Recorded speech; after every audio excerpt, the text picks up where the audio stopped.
अस्सलाम वालेकुम, मैं हूं दिल इम्तियाज और आप देख रहे हैं तख्ती ऑनलाइन। आज हम इस बात पर बहस करने जा रहे हैं कि क्या पाकिस्तान में साइंस को उर्दू जुबान में पढ़ाना चाहिए या किसी और जुबान में पढ़ाना चाहिए।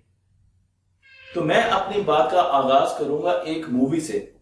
इस मूवी का रेफरेंस मैं आपको दे रहा हूं समझाने के लिए। इसका नाम है अराइवल, हॉलीवुड की मूवी है। और इस मूवी में एक एलियन शिप हमारी जमीन पर आ जाता है। उस एलियन शिप को, उन एलियंस को एंगेज करने के लिए एक लिंग्विस्टिक प्रोफेसर की मदद ली जाती है जो कि जुबान पर अबूर रखता है। उनका नाम है डॉक्टर बैंक्स, लुइस बैंक्स खातून है।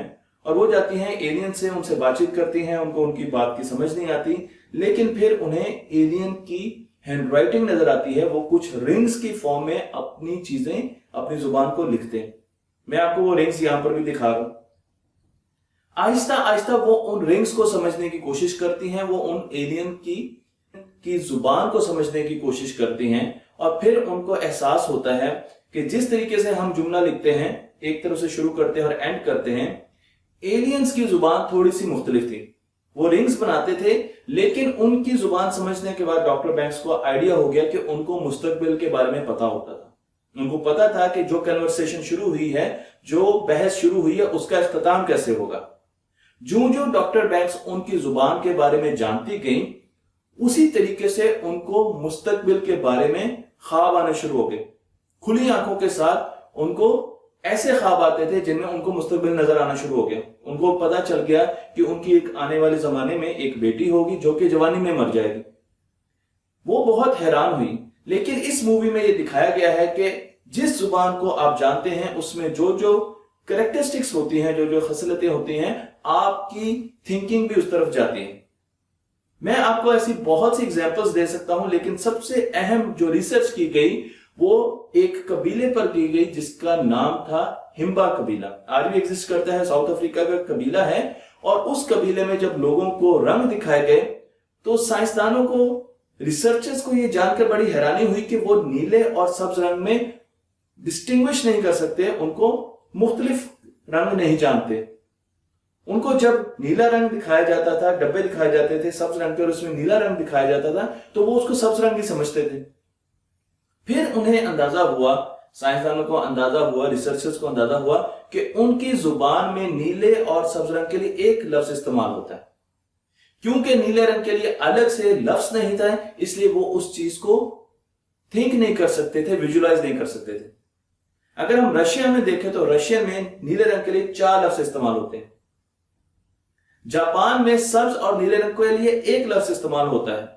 तो अगर आप किसी रशियन को कहेंगे कि वो रंगों को मुख्तलिफ जगहों पर डिस्टिंग्विश करें, तो वो नीले रंग को 4 मुख्तलिफ रंगों में डिस्टिंग्विश करेगा। लेकिन अगर आप जापानी को यही काम दें तो वो नीले और सब्ज रंग के रंगों को इकट्ठा कर देगा। तो इससे हमें अंदाजा हुआ कि हमारी सोच हमारी जुबान पर बहुत ज्यादा डिपेंड करती है। 1940 में 2 रिसर्चर जिनका नाम था सेपियर और वॉफ, उन्होंने एक हाइपोथेसिस दिया। सेपियर वॉफ हाइपोथेसिस उनको कहा जाता है। और उसमें कहा जाता है कि इंसान की जुबान जितनी ज्यादा उसमें लफ्ज होते हैं, इंसान की सोचने की कैपेसिटी भी उतनी ज्यादा होती है। अगर आपकी जुबान में ज्यादा लफ्ज नहीं है तो आपकी सोचने की कैपेसिटी नहीं है। और जो लफ्ज आपकी जुबान में नहीं है, जो चीजें आपकी जुबान में नहीं, उसको आप सोच नहीं सकते। इस हाइपोथेसिस के 2 हिस्से हैं, लेकिन जिसमें बहुत ज्यादा रिसर्च की गई, उसको कहते हैं लिंग्विस्टिक डिटर्मिनिज्म, जो कि मैं आपको इस वक्त बता रहा हूं। मसलन आप कई ऐसी जुबानों का अंदाजा लगा सकते हैं, उनको एनालाइज कर सकते हैं, जिसमें समत के बारे में मुख्तलिफ लफ्ज यूज किए गए हैं, अल्फाज यूज किए गए। दुनिया में ऐसी बहुत सी जुबानें हैं जिसमें समत के बारे में बहुत मुश्किल अल्फाज इस्तेमाल किए जाते हैं। ऐसी जुबानों में जीपीएस सिस्टम को डिजाइन करना आसान नहीं है। ऐसी जुबानों में ऐसी एप्लीकेशंस को डिजाइन करना जिनमें हमें डायरेक्शंस के बारे में जल्दी जल्दी बताना है, कार्टेशियन कोऑर्डिनेट्स बनाने हैं, वो आसान नहीं है। इसी तरीके से बहुत सी ऐसी जुबानें हैं जिसमें फ्यूचर, मुस्तकबिल का टेंस नहीं है। तो ऐसी जुबानों के लोगों को जो परखा गया तो देखा जाता है कि वो अपने हाल में रहना ज्यादा पसंद करते हैं, वो मुस्तकबिल की मंसूबाबंदी वैसे नहीं करते। इसी तरीके से इसी रिसर्च में बताया गया है कि अगर आप फिलिपाइन में जाएं तो आपको चावल राइस से रिलेटेड 92 मुख्तलिफ लफ्ज मिलेंगे। तो आपको अंदाजा होगा कि फिलिपीनी चावलों को बहुत ज्यादा अहमियत देते हैं। उनकी सोच का महवर ज्यादातर चावलों के बारे में है। अगर आप सोलोमन आइलैंड पे जाएं तो वहां पर आपको कोकोनट, अनानास, उस पर 9 मुख्तलिफ अल्फाज मिलेंगे। तो आपको उनकी सोच के बारे में भी पता चल जाता है। मैं आपको अपने एक खलीफा के बारे में बताना चाहूंगा जिनका नाम था खलीफा अब्दुल मालिक। उमैयद 7वीं सन हिजरी की बात हो रही है। और जब उन्होंने अंदाजा लगाया कि साइंस के बगैर मुसलमान आगे तरक्की नहीं कर सकते, तो उन्होंने कहा कि तमाम साइंस की जो जुबान होगी वो अरेबिक होगी। जितने मुसलमानों के जेर कंट्रोल उस वक्त के इलाके थे उनमें अरबी जुबान को नाफिज किया गया और फिर साइंस की जितनी भी किताबें थी उनको अरबी में लाया गया, जिसे ट्रांसलेशन मूवमेंट कहते हैं। और आपने उसका फैक्ट देखा। उसका फैक्ट ये हुआ कि अरबी में साइंस के नए अल्फाज आए, अरबी एक बहुत रिच लैंग्वेज बनी और फिर मुसलमानों ने आगे 700, 800, 1000 साल बहुत ज्यादा तरक्की की।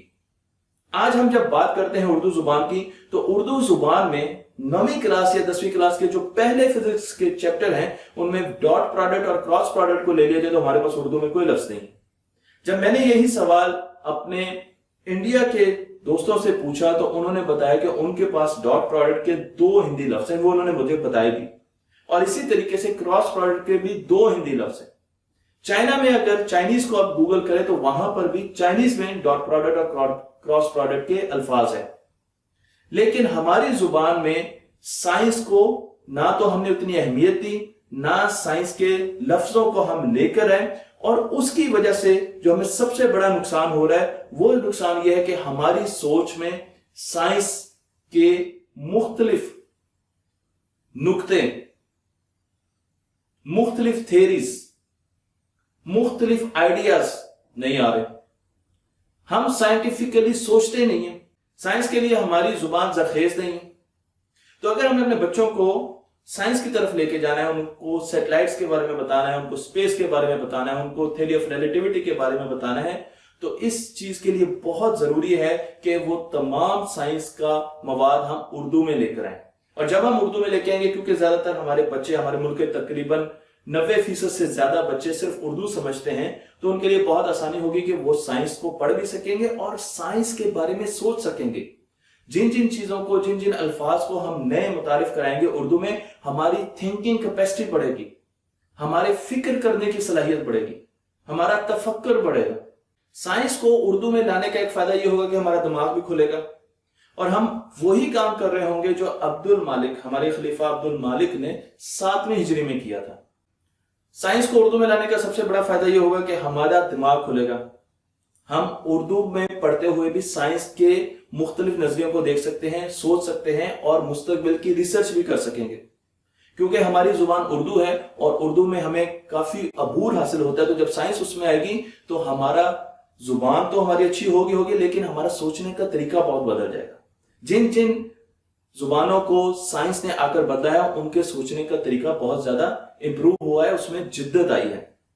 तो जब तक हम पाकिस्तान में साइंस को उर्दू में नहीं लाएंगे, हमारे सोचने का तरीका नहीं बदलेगा, हम साइंस को सामने रखकर सोच नहीं सकेंगे और हम इसी दकियानुसी सिस्टम में इसी तरीके से पढ़ते जाएंगे। जुबान इंग्लिश की होगी लेकिन उसमें सोचने की हमारी जो सलाहियत होगी वो बहुत ज्यादा महदूद होगी। और आखिर में मैं ये कहना चाहूंगा कि हमारी सोच, हमारा थिंकिंग प्रोसेस हमारी जुबान पर बहुत ज्यादा डिपेंड करता है।